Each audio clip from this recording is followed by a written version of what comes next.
Sonnets from an Ungrafted Tree by Edna St Vincent Millay. Read by Frank Blissett.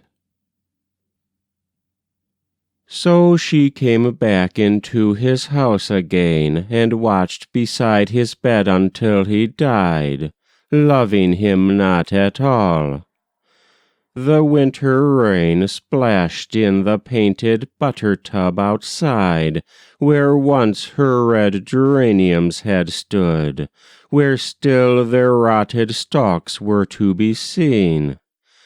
The thin log snapped, and she went out for wood, bareheaded, running the few steps between the house and shed. There, from the sodden eaves, blown back and forth on ragged ends of twine, saw the dejected creeping ginny vine, and one, big-aproned, blithe, with stiff blue sleeves rolled to the shoulder that warm day in spring, who planted seeds, musing ahead to their far blossoming.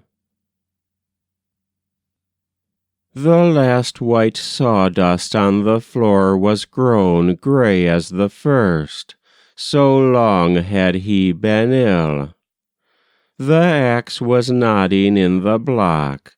Fresh blown and foreign came the rain across the sill, but on the roof so steadily it drummed, she could not think a time it might not be. In hazy summer, when the hot air hummed with mowing, and locusts rising raspingly, when that small bird with iridescent wings and long, incredible, sudden silver tongue had just flashed, and yet maybe not, among the dwarf nasturtiums, when no sagging springs of shower were in the whole bright sky, somehow upon this roof the rain would drum as it was drumming now. She filled her arms with wood and set her chin forward to hold the highest stick in place, no less afraid than she had always been of spiders up her arms and on her face, but too impatient for a careful search or a less heavy loading, from the heap selecting hastily small sticks of birch for their curled bark that instantly will leap into a blaze, nor thinking to return some day distracted, as of old, to find smooth, heavy, round green logs with a wet gray rind only, and knotty chunks that will not burn. That day when dust is on the wood-box floor, and some old catalogue, and a brown shriveled apple core. The white bark writhed and sputtered like a fish upon the coals, exuding odorous smoke. She knelt and blew, in a surging, desolate wish for comfort, and the sleeping ashes woke and scattered to the hearth, but no thin fire broke suddenly. The wood was wet with rain. Then softly stepping forth from her desire, being mindful of like passion hurled in vain upon a similar task in other days, she thrust her breath against the stubborn coal, bringing to bear upon its hilt the whole of her still body. There sprang a little blaze. A pack of hounds, the flame swept up the flue, and the blue night stood flattened against the window, staring through. A wagon stopped before the house, She heard the heavy oilskins of the grocer's man slapping against his legs. Of a sudden whirred her heart like a frightened partridge, and she ran and slid the bolt, leaving his entrance free. Then in the cellar way till he was gone, hid, breathless, praying that he might not see the chair sway she had laid her hand upon in passing. Sour and damp from that dark vault arose to her the well-remembered chill. She saw the narrow wooden stairway still plunging into the earth, and the thin salt crusting the crocks, until she knew him far, so stood with listening eyes upon the empty doughnut jar. Then cautiously she pushed the cellar door and stepped into the kitchen, saw the track of muddy rubber boots across the floor, the many paper parcels in a stack upon the dresser. With accustomed care removed the twine and put the wrappings by, folded, and the bags flat, that with an air of ease had been whipped open skilfully to the gape of children. Treacherously dear and simple was the dull familiar task, and so it was she came at length to ask, how came the soda there, the sugar here? Then the dream broke. Silent she brought the mop, and forced the trade slip on the nail that held his razor strop. One way there was of muting in the mind a little while the ever-clamorous care, and there was rapture of a decent kind in making mean and ugly objects fair. Soft-sooted kettle-bottoms that had been time after time set in above the fire, faucets and candlesticks corroded green, to mine again from quarry, to attire the shelves in paper petticoats and tack new oilcloth in the ringed and rotten's place, polish the stove till you could see your face, and after nightfall rear an aching back in a changed kitchen, bright as a new pin, an advertisement, far too fine to cook a supper in. She let them leave their jellies at the door and go away, reluctant, down the walk. She heard them talking as they passed before the blind, but could not quite make out their talk for noise in the room, the sudden heavy fall and roll of a charred log, and the roused shower of snapping sparks.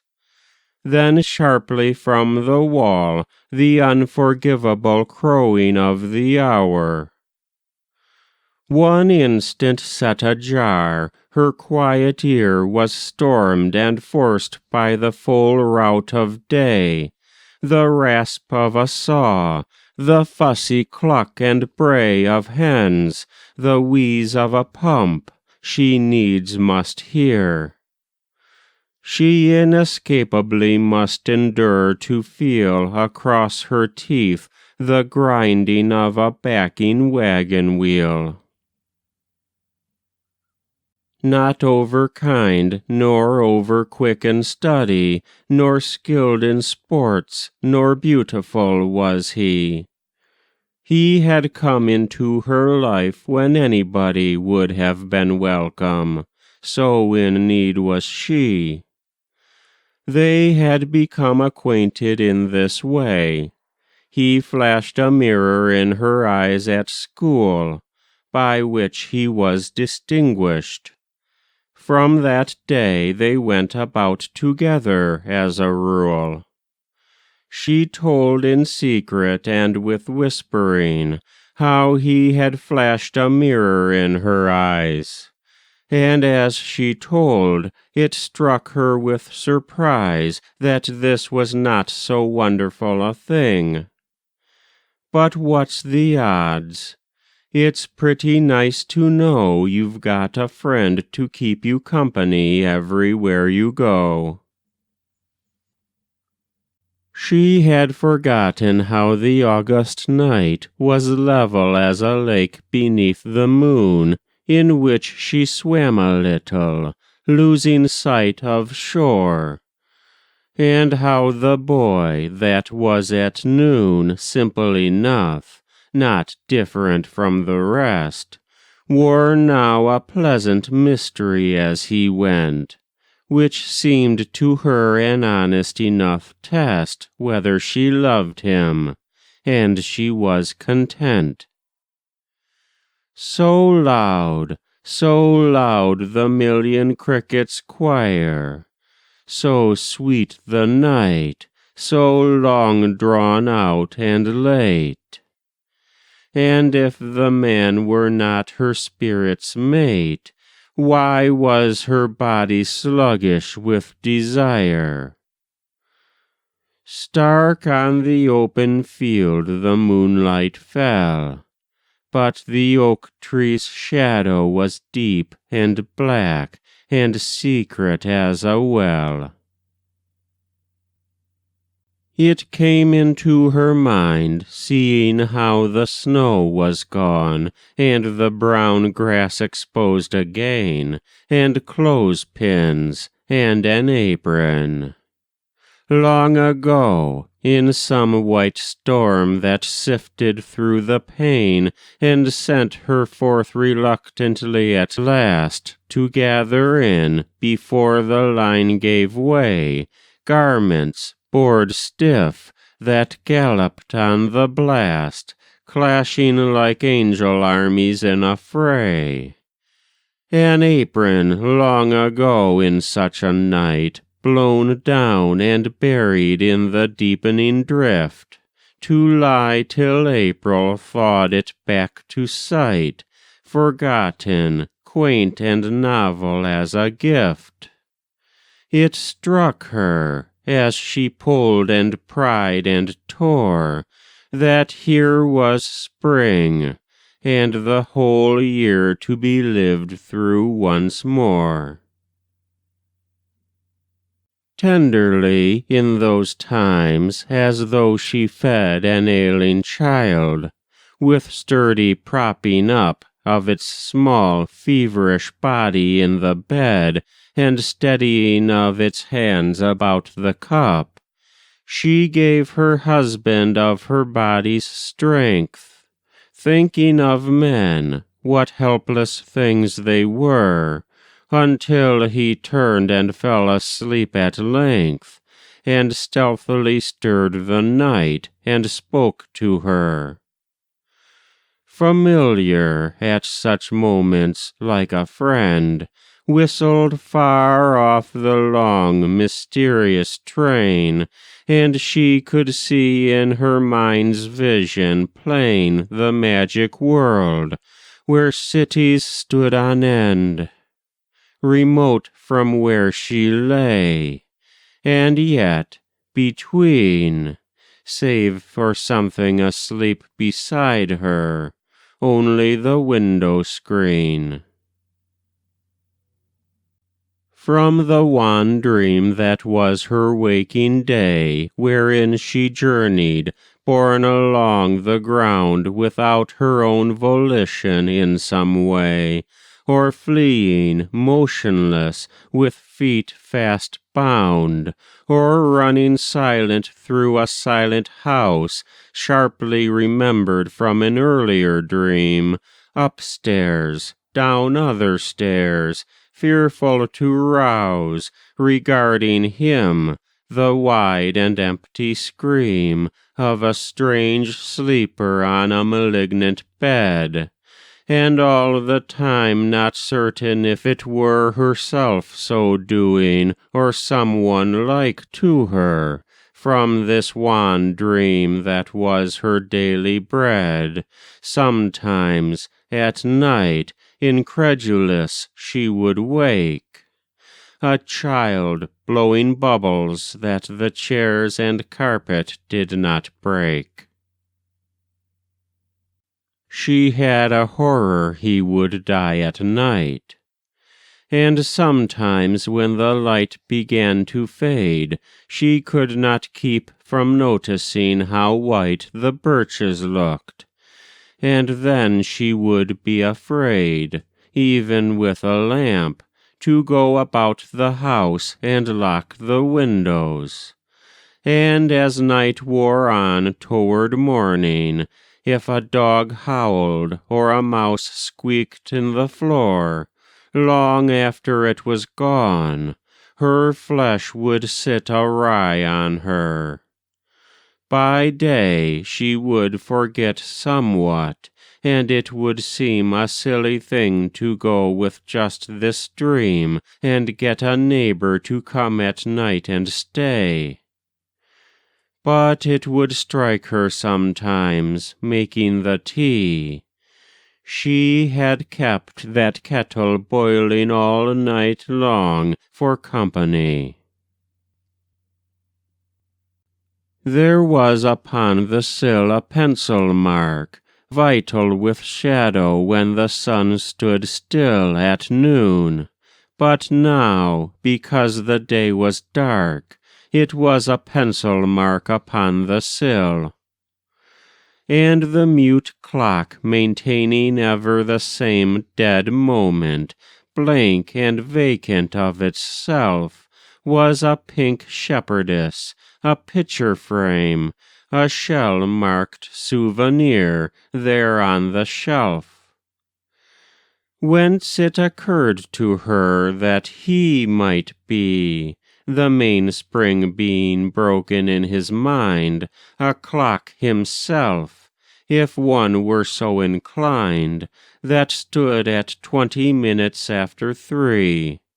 The reason being for this, it might be said, that things in death were neither clocks nor people, but only dead. The doctor asked her what she wanted done with him, that could not lie there many days. And she was shocked to see how life goes on, even after death, in irritating ways, and mused how if he had not died at all, 'twould have been easier. Then there need not be the stiff disorder of a funeral everywhere, and the hideous industry, and crowds of people calling her by name and questioning her, she'd never seen before, but only watching by his bed once more, and sitting silent if a knocking came. She said at length, feeling the doctor's eyes, "I don't know what you do exactly when a person dies." Gazing upon him now, severe and dead, it seemed a curious thing that she had lain beside him many a night in that cold bed, and that had been which would not be again. From his desirous body the great heat was gone at last, it seemed, and the taut nerves loosened forever. Formerly the sheet set forth for her today those heavy curves and lengths familiar as the bedroom door.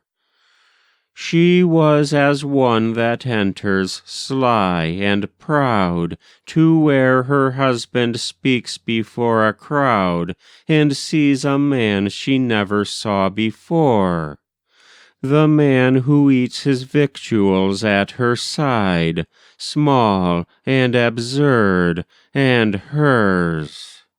For once not hers, classified.